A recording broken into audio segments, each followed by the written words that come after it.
को सब्सक्राइब कीजिए, वीडियो को लाइक कीजिए, दोस्तों के साथ शेयर कीजिए। क्वेश्चन स्टार्ट करते हैं। क्वेश्चन नंबर 1 है, पृथ्वीराज रासो में कितने छंद हैं?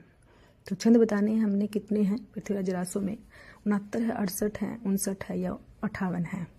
तो क्वेश्चन नंबर 1 का जो है हमारा बी आंसर होगा। 68 छंद है। छंद पूछा है हमसे तो 68 छंद है, लेकिन सर्ग भी आता है। पृथ्वीराज रासो में कितने सर्ग है? तो 69 होंगे। 69 सर्ग है, ये हमने अच्छे से याद रखना है। सर्ग जो है वो 69 है, लेकिन छंद जो है वो 68 है। इसमें हम कंफ्यूज होते हैं, तो ये आपने अच्छे से याद रखना है। पृथ्वीराज रासो में जो है छंद और सर्ग। पृथ्वीराज रासो लिखा किसने था, ये आप बताओ। तो चंद बरदाई ने लिखा था। ये चंद बरदाई ने लिखा था जो पृथ्वीराज रासो को जो है।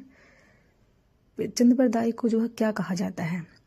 तो बल्लादी भट्ट कहा जाता है चंद बरदाई को। ये पेपर में पूछा गया था कि चंद बरदाई को क्या कहा जाता है? बल्लादी भट्ट कहा जाता है। ये भी आप अच्छे से नोट करोगे। जो है चंद बरदाई को क्या कहा जाता है। और पृथ्वीराज रासो जो है छंद जो है 68 है। यह जो है 68 छंद है। पृथ्वीराज रासो जो है एक प्रबंध काव्य है। ये भी आप नोट करोगे, एक प्रबंध काव्य है। और ये महाकाव्य इसको जो है रामचंद्र शुक्ल ने कहा है। महाकाव्य जो है रामचंद्र शुक्ल ने कहा है। ये भी जो है आप अच्छे से जो है इसको नोट करोगे। पृथ्वीराज रासो को जो है प्रबंध काव्य कहा जाता है और महाकाव्य जो है रामचंद्र शुक्ल ने कहा है। जो भी जो है बात बताइए वो आप अच्छे से नोट करोगे, जो ये पेपर में पूछा जाता है। पृथ्वीराज रासो में जो है सर्ग जो है वो 69 है। तो कया मास वध जो है स्थावन में सर्ग में आता है। ये भी आप नोट करोगे। कया मास वध जो है वो स्थावन में सर्ग में आता है। ये भी आप नोट करोगे। और विवाह का वर्णन किया गया है। 21वें सर्ग में जो है विवाह का वर्णन किया गया है। ये भी आप अच्छे से नोट करोगे।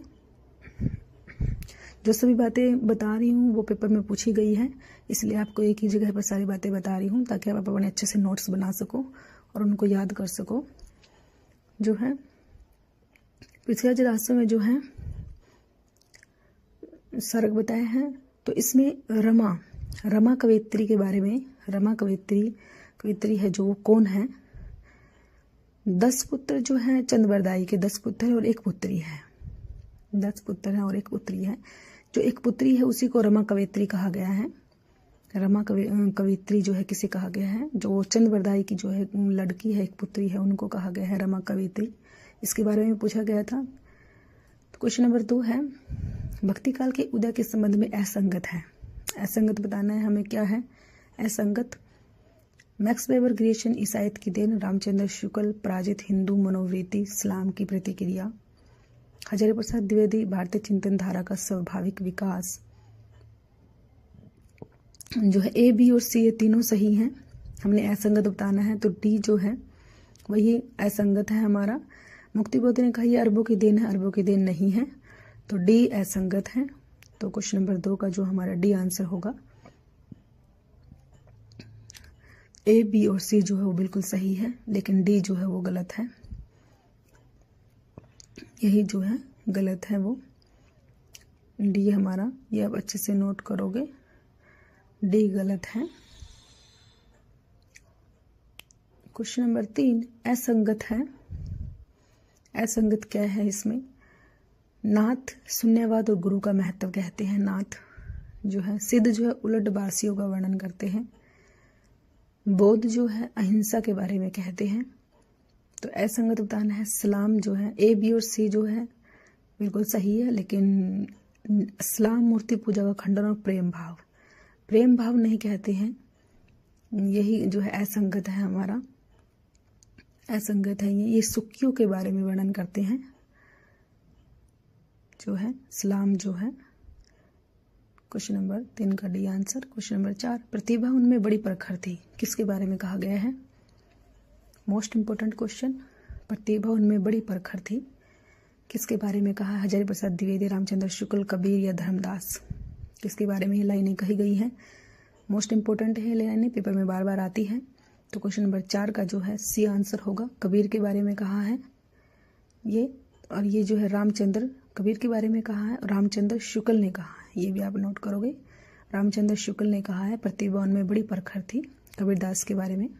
क्वेश्चन नंबर 5 है कबीर किसके समकालीन थे। मोस्ट इंपोर्टेंट क्वेश्चन, पेपर में बार बार आता है क्वेश्चन। नानक देव, सिकंदर लोधी, नादिर शाह, अकबर।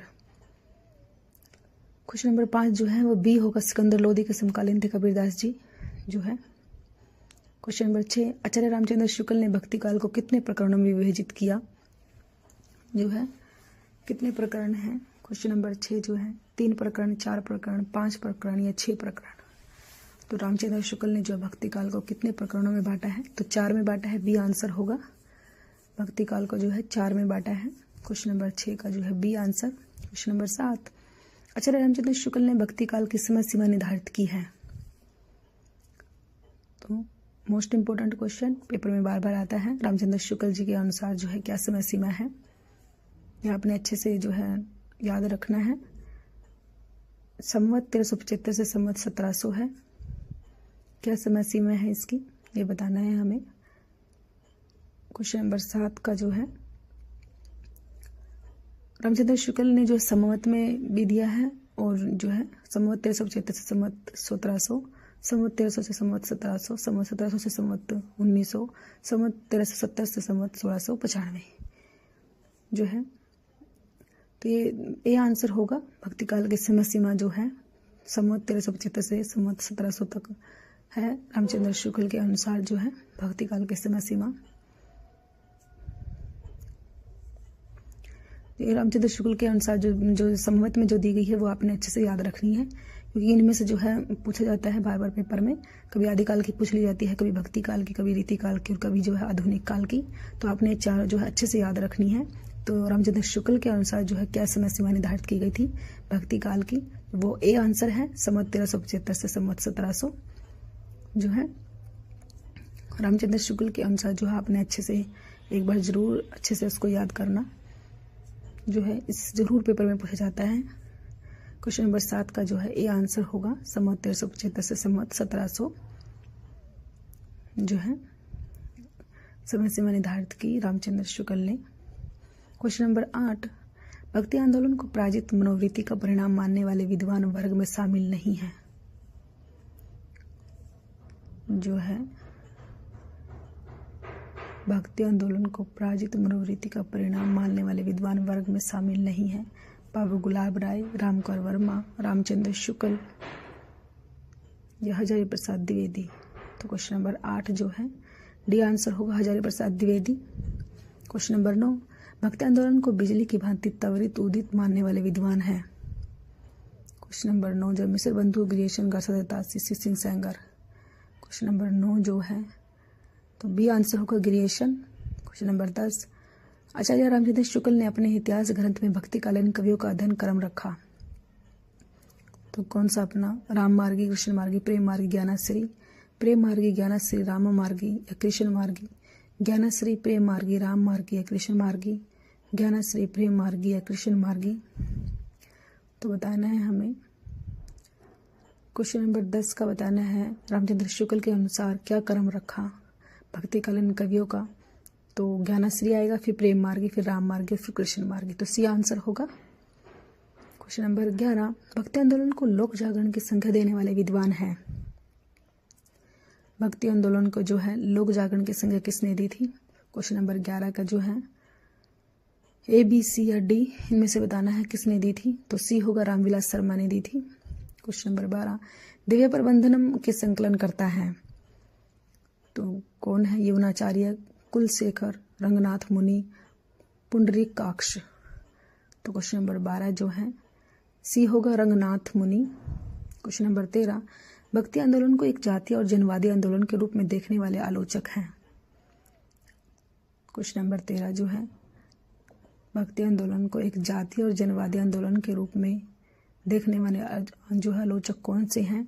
गिरीशन, हजारी प्रसाद द्विवेदी, रामविलास शर्मा, गजानन माधव, मुक्तिबोध।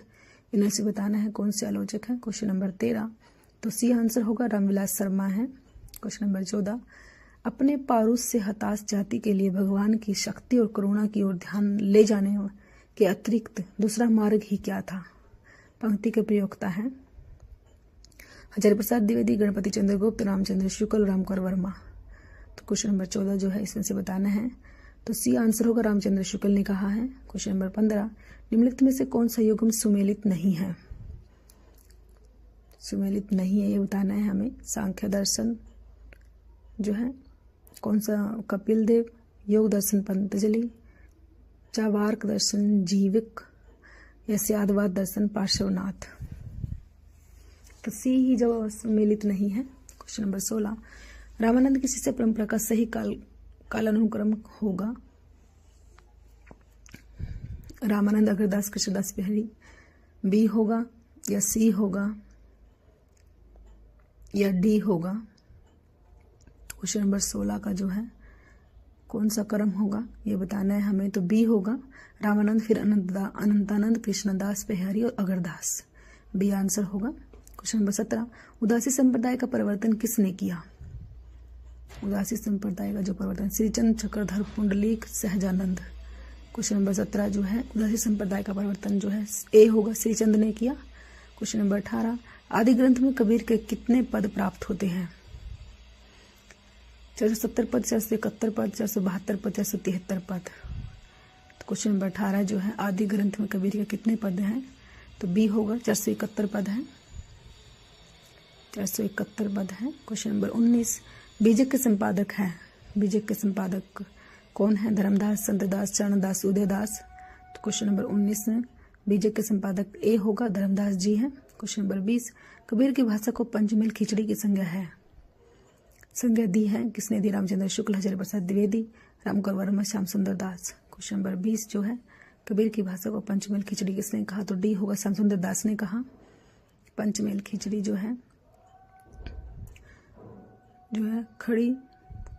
खड़ी बोली और पांच भाषाएं जो है, 5 देश की भाषा जो है उसको पंचमेल खिचड़ी कहा गया है। श्याम सुंदर दास जी ने कहा है। क्वेश्चन नंबर 20 का जो है